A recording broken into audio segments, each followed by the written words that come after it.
Hi, and welcome to Season 2, Episode 10 of My Words, Our Journey. I'm your host, Monty. And just a heads up, today's episode will be longer than usual as we try to get through the journey and complete the novel today. We've got a lot to get to, so let's get started. Chapter 50. Amy left only after Kenny promised he would meet her in the cafeteria in an hour. The three men needed some time alone to discuss things before they went to the local authorities. The words that Amy had written on the yellow legal pad lay on top of the VCR. None of the three needed to read them again.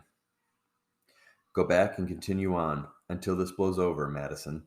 Dear, no matter what happens, we owe you.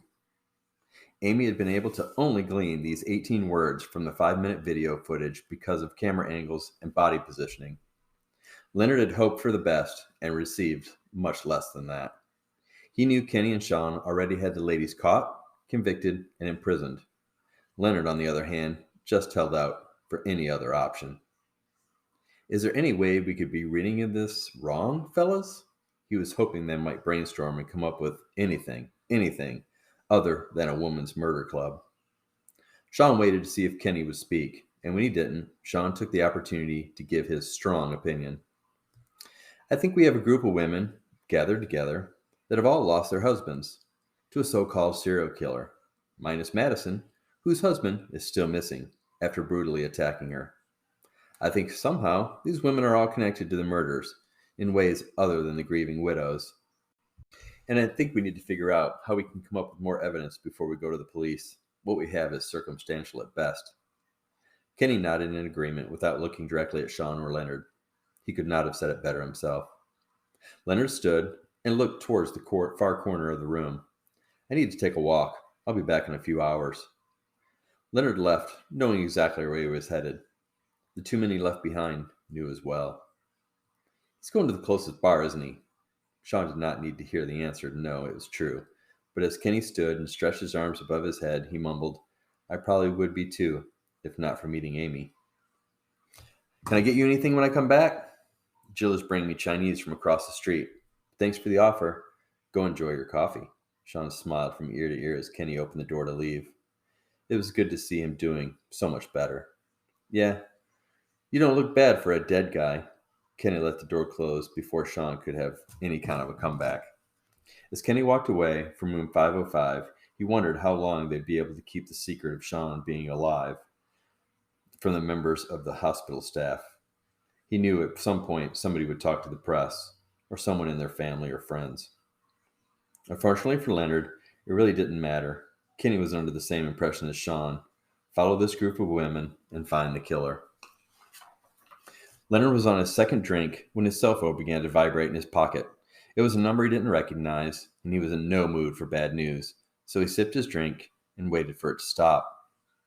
As he sat and watched the man at the far end of the bar blow smoke rings up towards the dusty and spiderweb-laden ceiling, he felt his phone vibrate again in short bursts. Giving in, he read the text message that was waiting for him. It could have been taken as bad news, but Leonard didn't feel that way. The message read, Last night was great. Can you break away for lunch? Let's say Buster's Pub. He replied with a smile. Leonard would not have to go far, maybe from stool to a booth, if it's where she wanted to sit, but he was already sitting inside Buster's. Leonard texted back 2 words, Race ya. Now he would wait for his lunch date and enjoy a few more beverages. Again, he watched the man with the smoke rings. He didn't seem to have a care in the world. Leonard was envious of such a state. When Madison arrived, she was wearing jeans, a Virginia Tech sweatshirt, no makeup, and her hair pulled up and back, and she still was breathtaking. As she approached the bar, he prayed for the first time in a long time. Let there be a simple explanation. She did not stop at the stool next to him, but rather walked right up, kissed him on the lips, and took a long draw on his drink.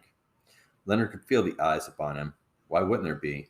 If he was in their shoes, he'd be thinking the same exact thing. This guy must be loaded. The food was slow to come and cold when it got there. The place was no cleaner than his kitchen at home, which was pretty bad. And the bartender kept gawking at Madison. Still, it was one of the best lunches Leonard could remember. There was something special about her, and as she spoke of her childhood, Leonard kept tossing the idea around in his head. He finally decided to go for it after Madison had dropped 2 quarters in the jukebox and they were slow dancing to an old George Strait classic. You know why I'm here, Madison. He spoke softly into her ear. Is there anything you need to tell me about anything that's been going on in this town lately? He did not feel her tense in his arms. She remained relaxed as she swayed with him slowly from side to side. Well, now that you mention it, I guess I should have told you before, but we've all been really busy. Madison stopped and took a short step back. Leonard was holding his breath, afraid to hear what she would say. As the poor lighting caused shadows across her face, Leonard struggled to see into her eyes. I ran into the ladies that have lost their husbands recently, and they want to start a support group or something. And since my husband has run off, they asked me if I'd like to be part of it. She paused for effect. I was surprised and somehow excited to have women I could talk to about how I feel. I said yes, and even offered the basement as our meeting place.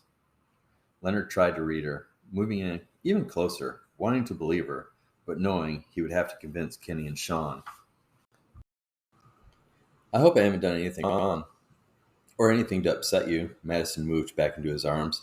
I just need someone to talk to. I mean, you're great and all, but I kind of like you, and I don't want to spill my guts to you just yet.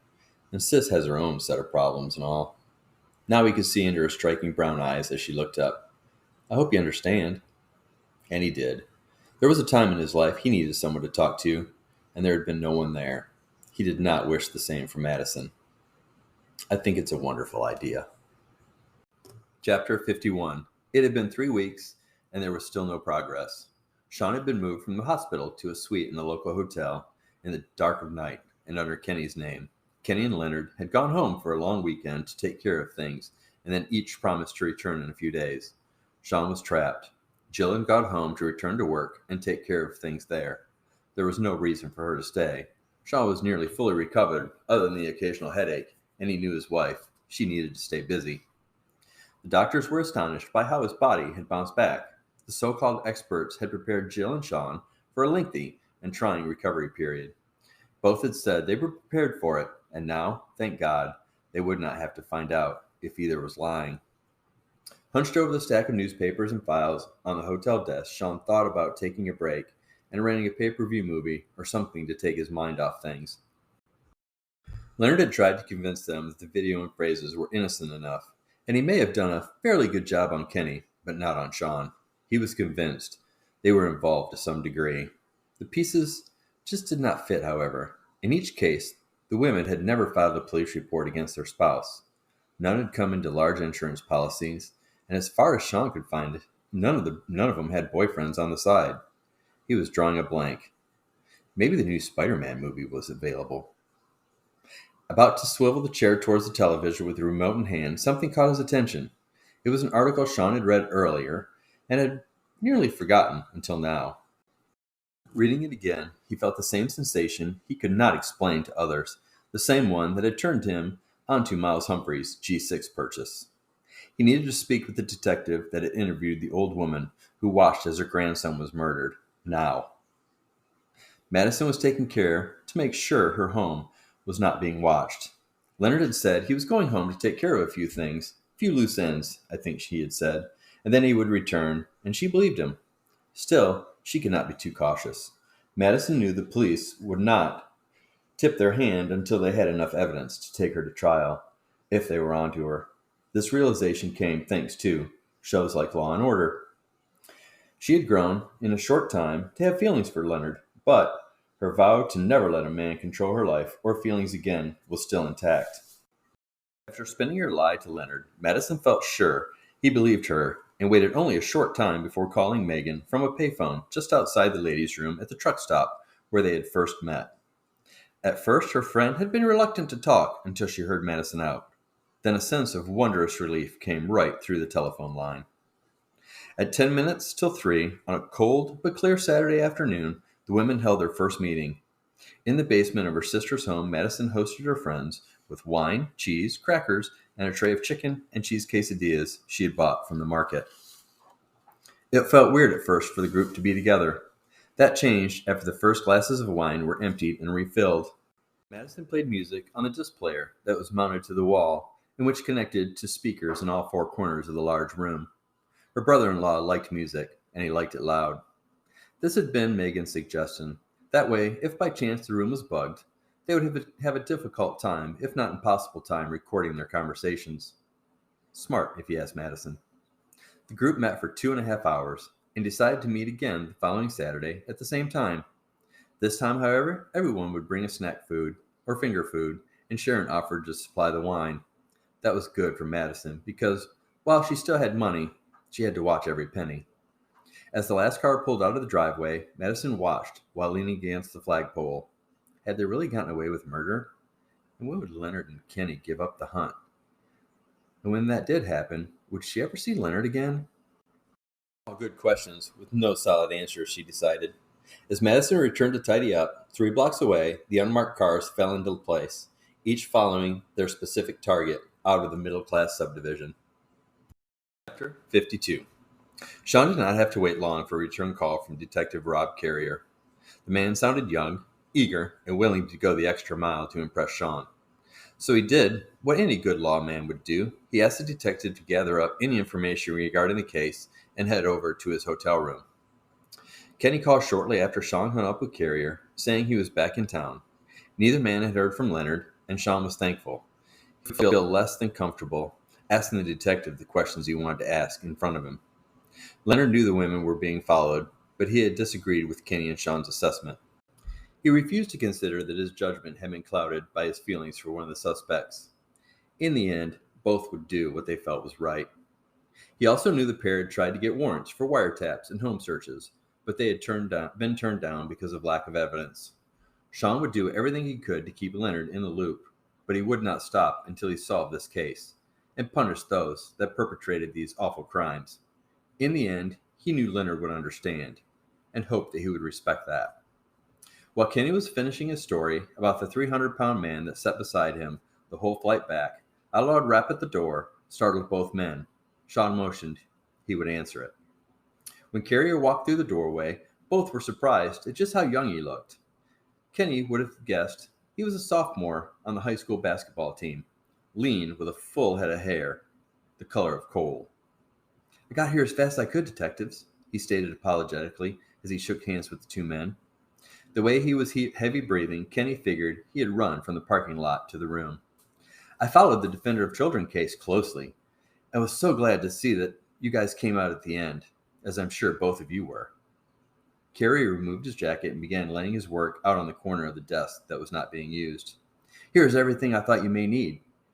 For the next hour, the three looked at the police reports, the detective notes, including the description of the assailant, her vehicle, and the video from the funeral. Kenny said what all three were thinking. Madison fit the description given by the grandmother. When the kid was prepared to leave, Kenny had a hunch. Has the evidence from the farm murder been compared to the evidence in the husband murders?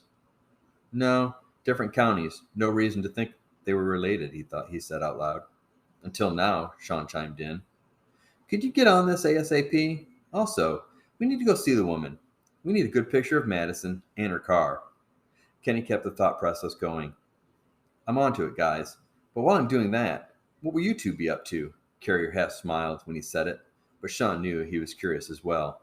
Without thinking, Kenny answered the rhetorical question. "Trying to figure out how to tell a friend he may be wrong about the woman he's falling in love with." The kid had no idea what that meant. He decided he didn't want to know. So with work left to do, he nodded goodbye and left with his cell phone already to his ear. Chapter 53. Sunday was not a day of rest when there were leads to follow. Kenny, Sean, and Carrier met for breakfast, room service, and then headed towards Miss Edna Terrell's home. The ride was pleasant, good scenery, and conversation. The pair of outsiders learned more about the area and its history than they could have from reading a book. They knew their young chauffeur was trying hard to impress them, from the legwork he had already done to the way he threw out statistics and worthless information about his beloved town. After taking a call, he informed the others they should have ballistics by the next morning. "That's fast, even for a big city, Carrier," Sean said, impressed. "Well, when I told them I was working on a high-profile case with Kenny Costco and Sean Trammell, I got top priority." As they neared the farm, Carrier asked that he start the interview. He explained that Miss Terrell had gone to his church until she just couldn't go anymore. He felt he had the best chance of making a grumpy old woman feel at ease and therefore make the process go as smoothly as possible. Minutes after entering her old but well maintained farmhouse, Kenny knew why she was sour and cantankerous. The only way the place could be hotter was if they set the sofa on fire. She offered them nothing, no seat, no beverage, no cookie. What kind of grandma is this? Sean thought. From the time the trio crossed the threshold until they were driving away with the windows down, trying to catch their breath, it was less than 15 minutes. But the men had what they needed. The once beloved schoolteacher had looked at the picture of Madison closely and then declared she was sure it was the woman that had killed her grandson. There were no tears, the men thought as they were leaving, only anger and numerous curse words. They did not try to get her to go downtown, but rather Carrier asked if they could send someone back to take her statement. She had mumbled she had nowhere else to go. Sean was still perplexed. They had pieces now, but how did they fit? If Madison had killed this boy, how did that connect to the women, their husbands, and the disappearance of her husband? Reclining his seat a bit, Sean closed his eyes and thought about the women and their statements to the police immediately after their husbands were brutally murdered. Like a slideshow, images of the reports, his near-death experience, the details the women all described. That was it. Sean pulled the lever to bring his seat straight up. Boys, has anyone considered how similar the women's stories are? There was a silence as each man considered the question. Kenny spoke first. Thinking about it, they do seem remarkably the same. Carrier wanted to follow, but was having trouble. Wouldn't you expect the evidence to be consistent in a serial killer case? You'd expect certain things to be the same, sure. Think about it. They all got a good look at the murderer and his getaway car. Why do you think the killer was only killing husbands? Could it be because the wives were through with them for some reason? Sean could not get back to the hotel room fast enough. Chapter 54. Leonard was not wondering what the rest of the crew was doing that particular Sunday. He and Madison had taken her Jeep 2 towns over and spent the day window shopping, eating, and stealing kisses along the way. Leonard knew how it looked to those around them. He was one that always was appalled by the display of public affection.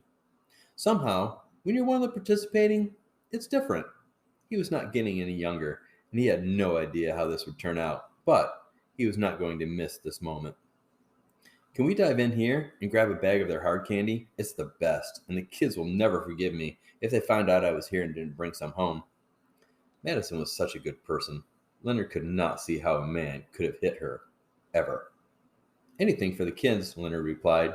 Can I have the keys, though? I left my sunglasses on the dash. Madison tossed him her keys and laughed. I'll bring you a piece. Root beer or cinnamon? Surprise me, he said. He watched her enter through the door. He could watch her all day. Walking back, Leonard noticed a bounce in his step and a smile on his face. A nice dinner and maybe a little romance would top this day off nicely. As he unlocked the passenger door and reached for the glasses, they fell out of his reach, onto the floorboard. When Leonard reached down to retrieve them, a swift pain entered his left side like a knife that had been thrust inward and up. He stared at the gun for what seemed like minutes, but it was only seconds. It was a .38 Special, like the one thought to have been used in the murders. There were no tears, but there could have been. He was not sure how he could stand back up.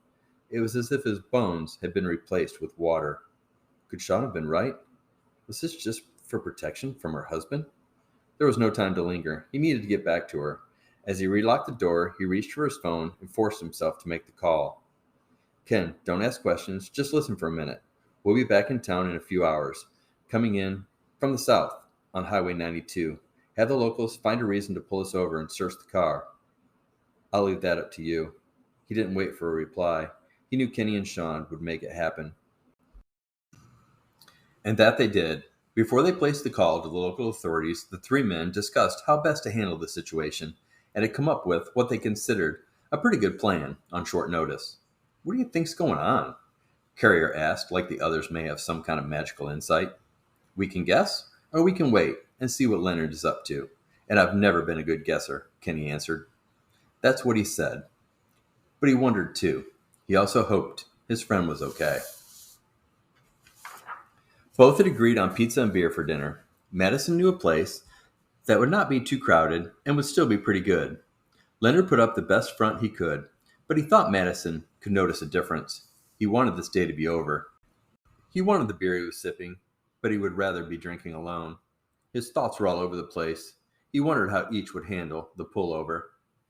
Can we stay at your hotel tonight? Madison asked with an evil grin, accompanied by pizza sauce on her lower lip. Without thought, he took his napkin, wiped away the smudge, and said, I truly can't think of anything better. When they reached the county line, still miles from downtown, Leonard could see the patrol car as they rounded the corner. He felt the Jeep slow as Madison saw the same marked car. Passing, he watched out of the corner of his eye, trying not to be too obvious. The red lights lit up the sky as the cruiser fell in behind them. I wasn't speeding, was I? Sure didn't feel like it. Maybe we have a taillight out or something.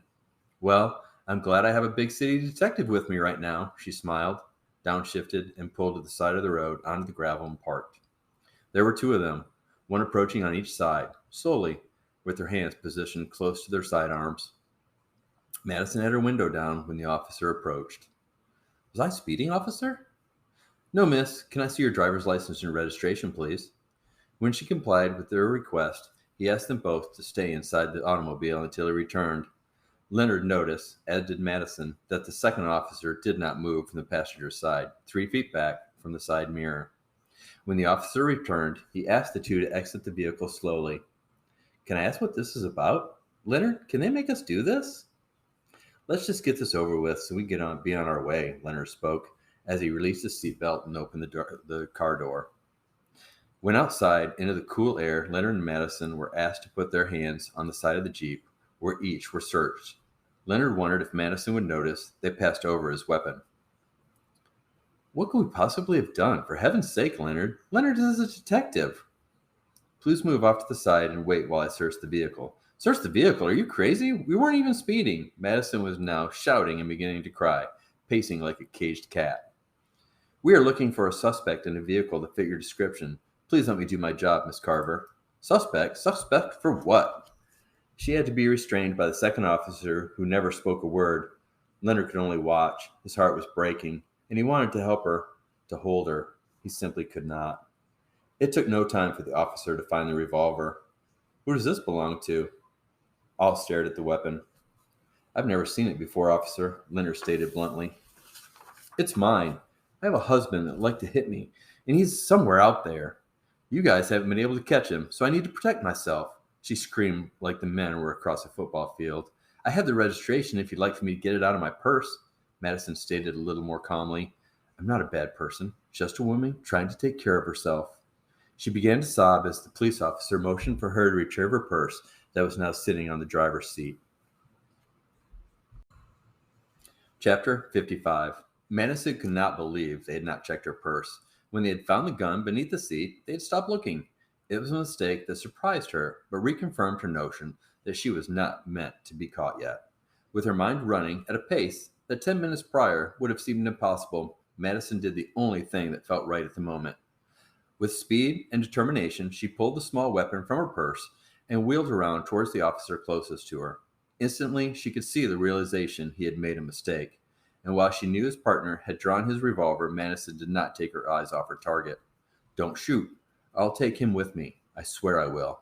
Madison spoke with a tone that would let everyone know she was not bluffing and that she was regaining control of her current situation. Leonard, get in the Jeep. We're taking a short ride. For the first time, looking away from the policeman frozen in place. We need to talk, that's all. Then I'll turn myself in. Madison was not sure how the three were trained to handle such circumstances, and really didn't have time to care. It felt right in the moment, and she was moving on with it. Lady, we can't let you do that, the furthest officer spoke for the first time. Leonard could see this turning bad quickly, and knew the officer spoke the truth. Still, he stepped forward with his hands raised slightly. Gentlemen, I know this is a tense situation. Madison, they can't let you go. Leonard took 2 more steps. Let's all go downtown and straighten this out. Madison saw something in his eyes. He had caused this to happen. Leonard, I have nothing to lose here. I need you to understand that. I need all of you to understand that. So please do as I say. If something goes wrong, it won't be my fault. I'm trying to be reasonable. He knew if she was guilty of all the crimes, she would be accused of that she was right. She certainly had nothing to lose. So, to the surprise of all, including himself, Leonard stepped back, moved to the passenger's side where he spoke to the confused officers. I will let her have her piece, and then I'll bring her into the station. Give us an hour. And with that, he took his place in the passenger's seat. The men did not move. They were not sure what to do, and neither wanted to make the wrong move. So, as they watched Madison back towards the open door, with gun never veering from prey, and with speed and grace, she slid into her seat, started the engine, whipped the Jeep around so she got a clear shot of the rear driver's side tire of the cruiser. The boom rattled the inside of the vehicle, and Madison sped away. Do I need to point the gun at you, or are you going to really listen to my side of the story? Chapter 56. Leonard had not answered until they had driven several miles, when the words slipped from his dry lips. What could possibly have driven you to this? The words seemed to awaken Madison from her thoughts, but it was her turn not to answer. Less than a minute later, they were driving too fast on a dirt road that led them east and away from town. Madison's weapon lay in her lap, as she and it bounced with each pothole. Leonard could not feel his weapon, as he had had a sidearm so long it just became part of him. But he knew it was there, and he assumed Madison had not forgotten that fact either. He had no intention of pulling his weapon while they were driving. 2 guns, 1 close space. Nothing good could come from that. He decided to try to open dialogue again. I know we've not known each other that long, but Madison, I'm truly confused by this. I'm not that bad of a judge of character, am I? The silence continued, and Leonard did not know what to say next, so he said nothing. He thought a lot, but said nothing, and he knew Madison was doing the same. Was she having second thoughts about kidnapping a law officer? Was he in danger? Sean and Kenny could not believe what they had heard. Young Carrier had been sent down to the precinct to be their eyes and ears, and he had reported back to them seconds after Madison had shot out the tire. The pair had stayed at the hotel to keep Sean under wraps for a little while longer. Kenny had pointed out it may work in their favor to have all their suspects believe that he had been killed when it was time to interrogate them. It would raise the stakes and possibly be the fact that caused one or more of them to turn on the others. Now they sat in 2 uncomfortable hotel desk chairs and wondered out loud what they could do without a good answer. Rob had told them what they had already figured out. The description of the vehicle, driver, and passenger had been given to all local and county units. Madison's home, her sister's home, and other suspects' homes had all been put under surveillance. What else could be done? The pair had kicked around for a few minutes when Sean said, "Let's have Carrier bring Sandy Travis here. I think she could be the weak link. And if she sees me and sees she has a chance to confess without being involved in a cop killing, maybe that gives us an insight into where Madison may be taking Leonard." He wasn't totally convinced it was a good idea until he saw Kenny spring to his feet, grab the photo of Sandy, and say, "Partner, that just might work." Chapter 57. Madison hardly gave the Jeep time to stop before she was out the door, hands on her hips, gun left on the fake leather that covered the front seat. Leonard could have taken her right then. Instead, he pointed to a large rock off to the right. Didn't wait, just turned and walked towards the boulder. Turned and sat, waiting for her to join him. When she joined, he wanted to put his arm around her. Still, he couldn't. He didn't want to give her false hope or comfort. She was a murderer, no matter what she had to say or the story she was preparing to tell. The tension was what he would describe as thick. He could taste it on his tongue, feel it in his nostrils, with every breath, and he knew Madison could too. The words were hard for her to find, but when they started to pour out, it was like the fire hydrant the kids played in on a hot summer day while the firemen watched and laughed. Like the water that flowed, her story started with the early years of her marriage and ended when she had met Leonard. Madison told him everything. Everything minus the women. She did a good job of telling the tale without implicating her friends. At certain points, she had to pause and pick the right word. More than once, she had changed directions or backtracked, but she felt Leonard chalked that up to her nerves. That was until he spoke. "Madison, do you expect anyone to believe you pulled this off alone? And then that you had the women you made widows over to your home for snacks and small talk? I mean, my judgment is compromised, but even I can't believe that. The other women were involved, and you should realize now the only way for you to save yourself and go to prison is to admit it." He stood, ran his hands through his thinning hair, and turned. I can't help you if you don't come totally clean, Madison. He moved in, within arm's reach, and waited until she raised her head and made eye contact. The wait was hard for both of them. For all you've done, I must be crazy, but I want to see you pull through this, and I don't want to see you take the fall for everyone involved.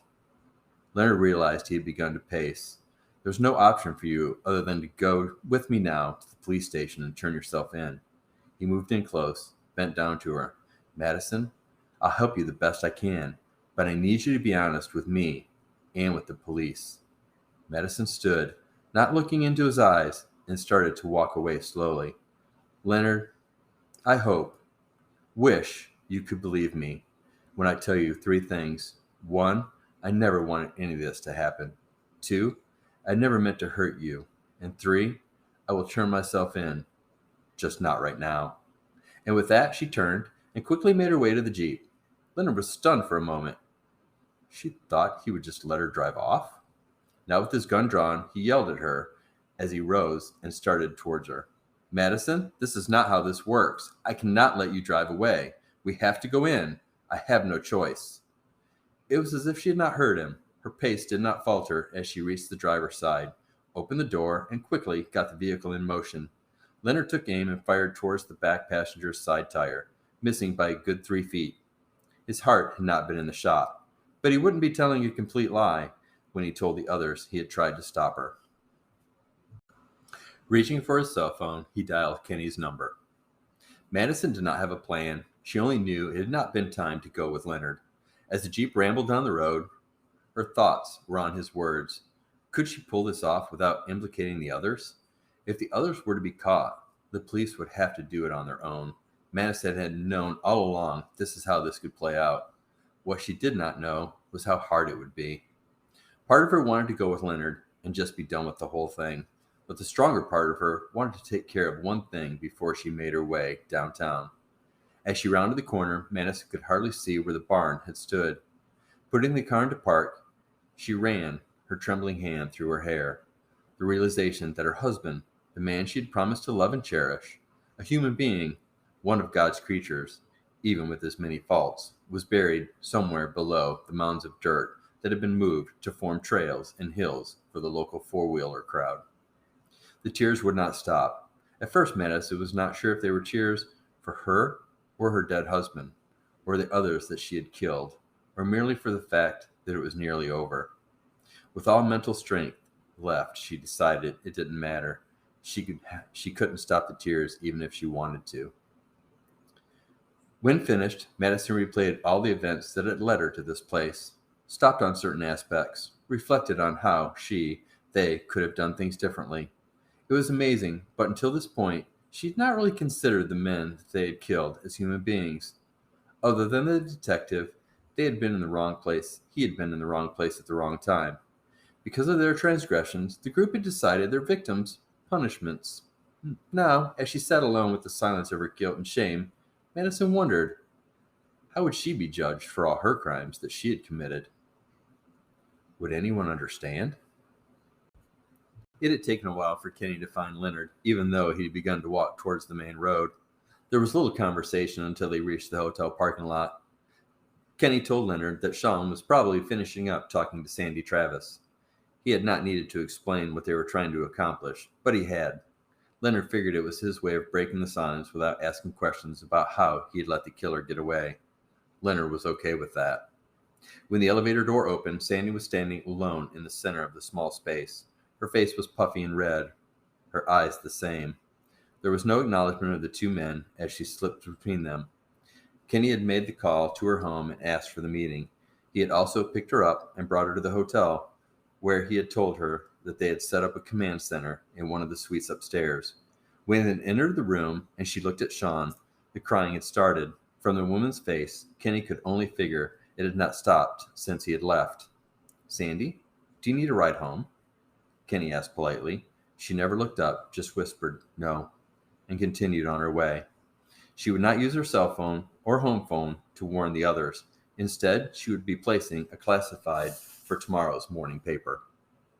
Sandy felt like she had handled the situation well enough, never admitting to anything, crying about her dead husband, denying any long-term abuse, denying knowing Madison or the others before the death of her husband, acting surprised when it was suggested she had anything to do with the murders. While taking in the cool evening air, she wondered if her acting job would come back to haunt her. Would one of the others cave in? Could Madison handle the pressure? Because it was clear now that she would be caught, and this Sean character was going to be relentless until he felt the job was done. None of them were qualified to do battle with these men. What made them think that they could? Chapter 58. It was 11:28 when the text message was sent, and by midnight everyone involved stood outside the interrogation room. Madison had walked in, said she was ready to talk, lit a cigarette, and sat down in the lobby and waited. She had known it would not be long before the gang was all together. There were several reasons why Madison had waited so late to turn herself in. In the time between leaving Leonard and her arrival at the police station, she had accomplished the few tasks most important to her before the chaos broke loose. After leaving Ryan's burial site, she had driven to the truck stop where the meetings first began. There she wrote a letter to her sister to try to explain. Then she had written a short but important classified to appear in tomorrow morning's paper. And lastly, she had stopped by the small church with the large steeple on her way back to town. There she prayed. The wooden chair felt like it may crumble under the weight of her small frame. Madison could never imagine, when watching all those crime detective dramas, that one day she would be the criminal sitting in the small room with the large mirror, being questioned about multiple murders. Leonard watched as she answered every question, smoked too many cigarettes, and overall lied through her teeth. He had hoped their talk earlier in the day would have convinced her to come clean. Instead, she was sticking to her, "I did all this by myself because I hate men." No one was buying it, but she was determined to sell it, and nothing else. When asked questions about the murders, they felt she was being truthful and honest as she confessed. However, when the questioning steered towards the wives of the murdered men, she became distant, less cooperative, and overall non-compliant. Madison was questioned for several hours, repeatedly about Megan, Tammy, and the others, and never did she crack. Leonard could tell she was afraid of saying the wrong thing or pushing herself into her corner. That was why she would just clam up when the topic did not suit her. Watching her through the one-way glass was tough. He wanted so much for this nightmare to be over, and he wanted to wake up, wanted so much to protect the woman he watched and listened to confess to multiple murders.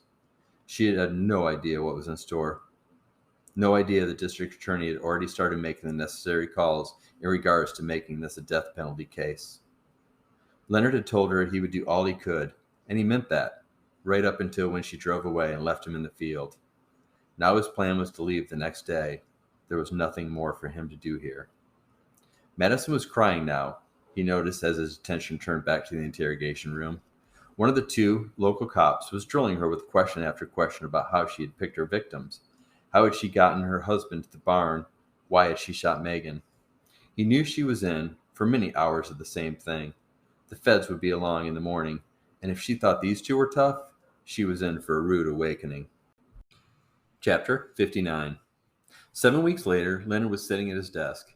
He knew his coworkers were planning a farewell party at the end of the day. Part of him wanted to sneak off without letting anyone know. Another part knew that was not the right thing to do. When the phone rang on his desk, it shocked him. Leonard could not remember the last time it had rung. He had been gone for a while, mentally and emotionally. He listened while the person on the other end of the phone delivered their news. When they were done, he thanked them, returned the receiver to its cradle, and then picked it up again. When Kenny answered on the first ring, Leonard skipped all pleasantries.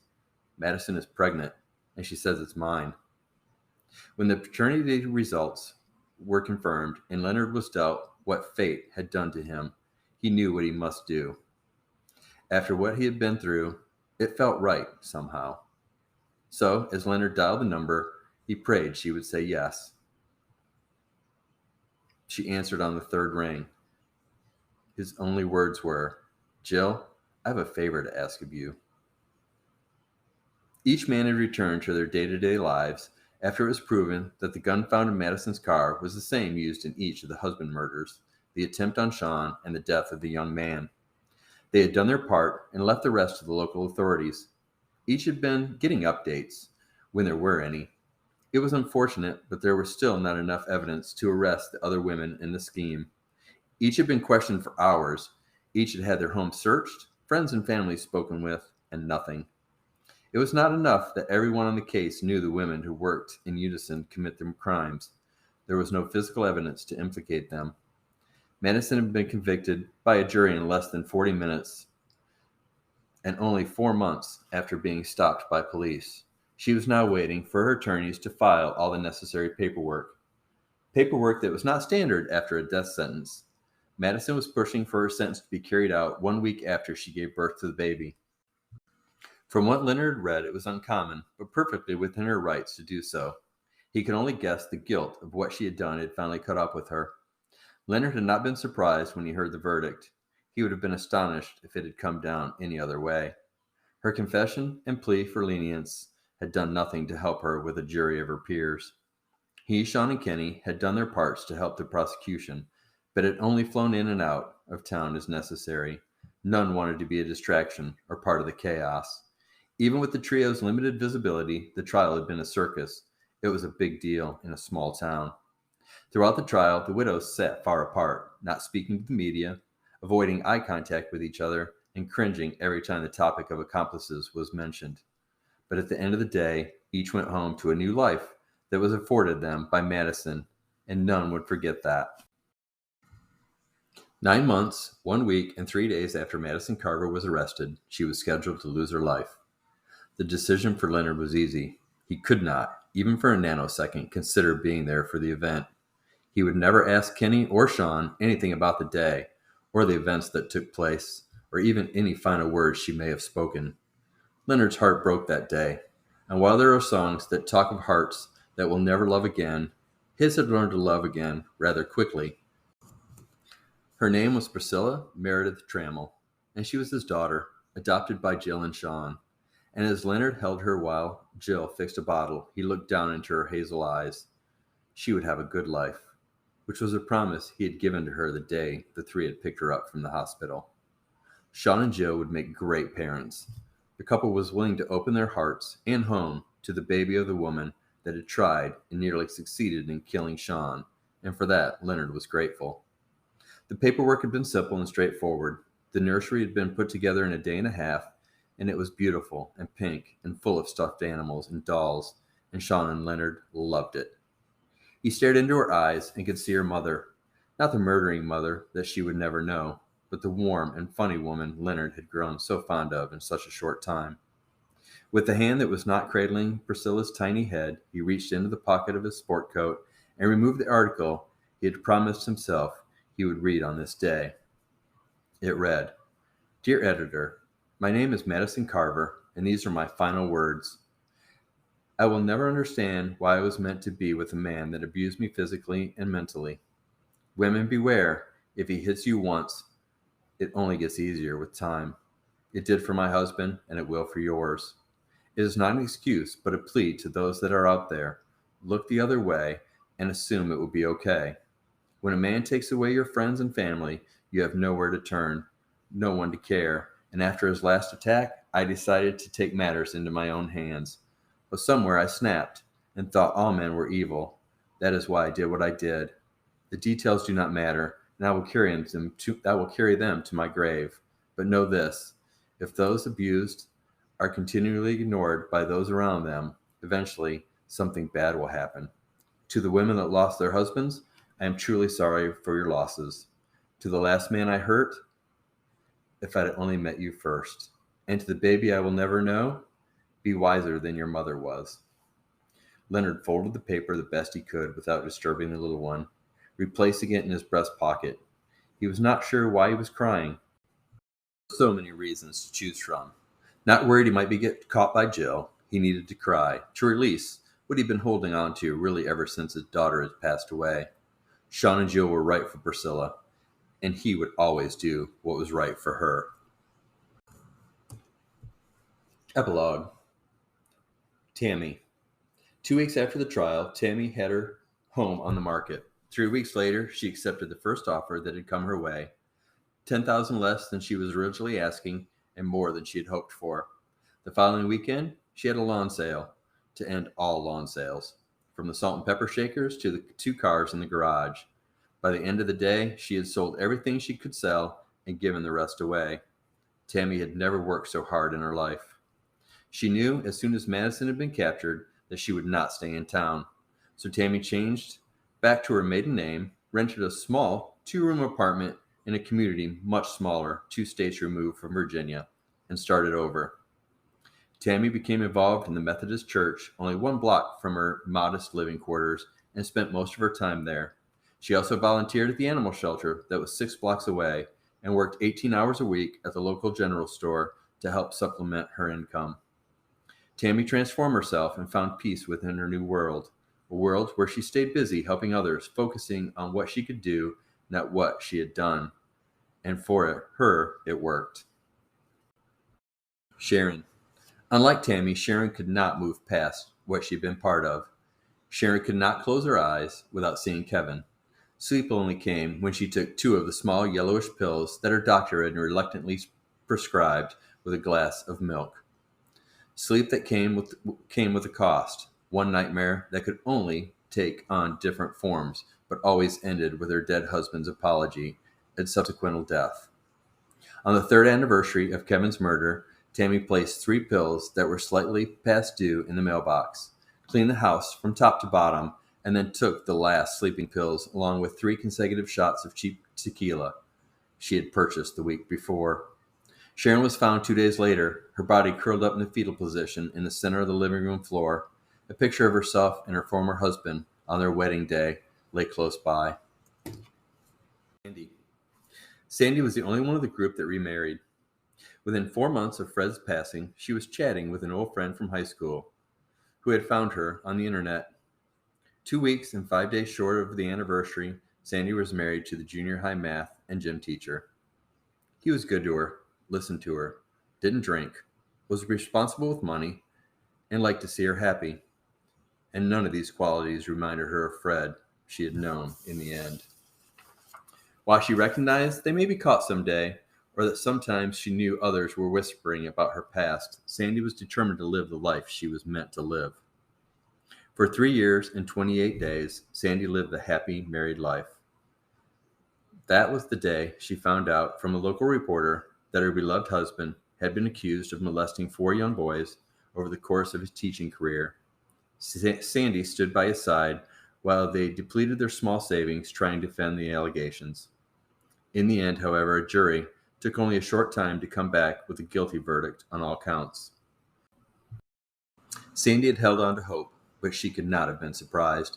The prosecution had done a good job. 2 weeks after her second husband was sent away for 76 years with no hope of parole for at least 33, Sandy was found by a bicycle policeman sitting in a dark alley, distorted, filthy, and unable to give her name to the officer.